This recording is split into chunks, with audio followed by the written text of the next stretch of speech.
Sir, जो आपने अपनी संस्था के माध्यम से अपने गांव में पानी की समस्या दूर की है, तो वो एक जो इमोशन है ना, वो इमोशन, वो मोटिवेशन आपके पास कहाँ से आया, हम ये जानना चाहते हैं। आर्या जी धन्यवाद। और यह मेरा बहुत पर्सनल क्वेश्चन है जी। क्योंकि हम उस गांव में रहे, पले बढ़े, और वो मेरे माँ का गांव, मायका। हाँ, मायका। और नानी हमें बहुत पाल पोस करके वहाँ बड़ा की।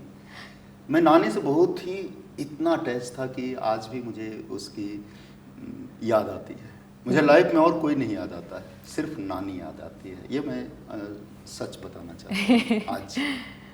और शायद ये बात मेरे घर में किसी को नहीं मालूम होगा। और नानी जब अंतिम सांस ले रही थी तो उसका 2-3 मिनट पहले नानी ने बोली थी कि मुझे सांगो से मिलना है, मतलब मेरा नाम घर का सांगो है, उससे फोन लगाओ, मैं उससे बात करना चाहता हूँ। इतनी हमारी उसकी अटैचमेंट थी। हाँ।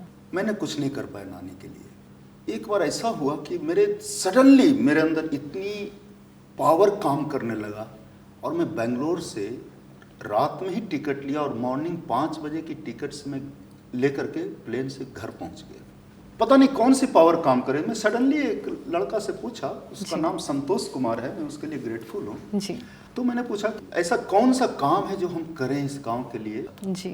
तो उसने बोला कि इस गांव में अगर पानी की अगर आप व्यवस्था करें तो एक बहुत बड़ी ये होगा। एक तो छठ में पानी नहीं रहती है और 60-65 घरों में पानी की व्यवस्था है ही नहीं, जिसको लगभग 1 किलोमीटर 1.5 किलोमीटर चल करके जाना पड़ता था। हाँ। बोले और क्या कर सकते हैं।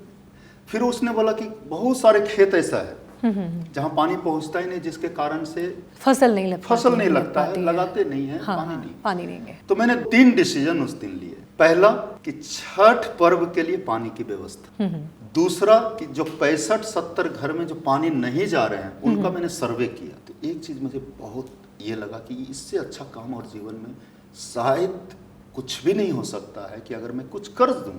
तो मैंने सबसे पहला व्यवस्था पानी की। दूसरी जो व्यवस्था मैंने कराई कि सब जगह सारे घरों तक वायरिंग करा करके पानी पहुंचाने की और वहाँ एक बड़ा लेवल पे बोरवेल करने की। उससे सारे गांव में पानी गया जहाँ की नहीं जाता था। आज सब लोग बहुत शुक्रगुजार हैं इस बात के लिए। मैं हालांकि गांव बहुत कम जाता हूँ, लगभग साल में 1-2 बार मैं जाता हूँ और मैंने आज तक पूछा नहीं, लेकिन उसके मेंटेनेंस के लिए भी फाउंडेशन वहाँ काम कर रही है। 4-5 लोग हमारे साथ ऐसे जुड़े हुए हैं कि वो सारे मेंटेनेंस वो कर रहे हैं। अगर कुछ खराबी होगा तब भी फाउंडेशन कर रही है। क्या बात है। ये सारे व्यवस्था एक पावर जो सुपर पावर है उनके थ्रू किया जा रहा है। मैं उनके लिए ग्रेटफुल। और तीसरा जो व्यवस्था हुआ है पानी का जी, जहाँ जहाँ खेतों में पानी नहीं जाती थी तो लगभग 10 से 15 बोरवेल अभी तक हम लोगों ने व्यवस्था किया है। एक 10 की और जरूरत है तो पूरे गांव में एक भी इंच ऐसा जगह नहीं रहेगा जहाँ की पानी के कारण कोई फसल नहीं उगेगा। तो ये एक बहुत बड़ी नानी को कुछ देने के लिए मेरे लिए इससे बड़ा गिफ्ट और नहीं हो सकता। सर, एक कहावत है ना, कभी प्यासे को पानी पिलाया नहीं, ऐसे तीर्थों में जाने से क्या फ़ायदा। आपने सर 2000 लोगों के घरों को पानी से भरा है। ऊपर वाले की जो आप बात करें तो वैसे ही आपको कृपा मिल गई है उनकी। नानी का इमोशन मेरे अंदर वो काम कर रहा है और उसके लिए अगर और भी कुछ बड़ा कर सकता हूँ, अगर लाइफ में ईश्वर ने चांस दिया, अगर उनकी पावर हुई तो उस पावर से और भी बड़ा काम होने जा रहा है। सर, ये बहुत बड़ा काम है। सर, आपने एक बुक लिखी है, a life changing approach, Satyendra Singh Lohia के जीवन पर आधारित है जो, और उन्हें रिसेंटली पद्मश्री भी मिला है राष्ट्रपति के द्वारा। तो आपकी बुक लिखने के बाद फिर उन्हें अवार्ड मिला, तो सर ऑफ कोर्स आप तो बहुत खुश होंगे, पर आपकी फीलिंग जानना चाहते हैं हम। Thank you so much. जी सर। पहले तो मैं सत्येंद्र सिंह लोहिया जी को एक बार फिर से कॉन्ग्रेचुलेसन भेजना चाहता हूँ इस वीडियो के माध्यम से। मैं भी। और उनके साथ साथ जी, जो एक बहुत छुपा हुआ रहस्यमय इंसान है, श्रीमान पी नरहरि जी, जो IAS ऑफिसर हैं, जिन्होंने सत्येंद्र सिंह लोहिया जी को वहाँ तक पहुँचाया, उनको भी धन्यवाद देना चाहता हूँ।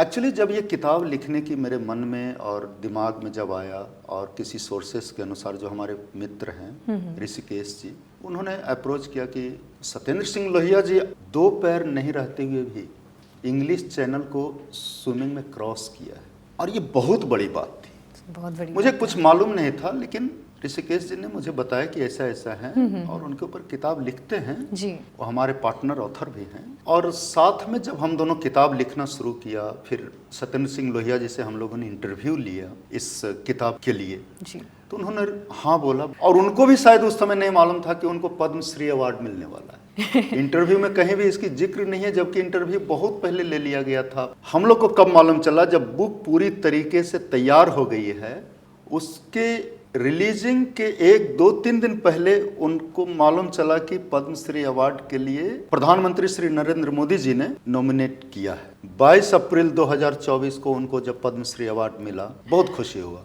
और हम भी दिल्ली में थे उस समय, पी नरहरि सर भी दिल्ली आए हुए थे।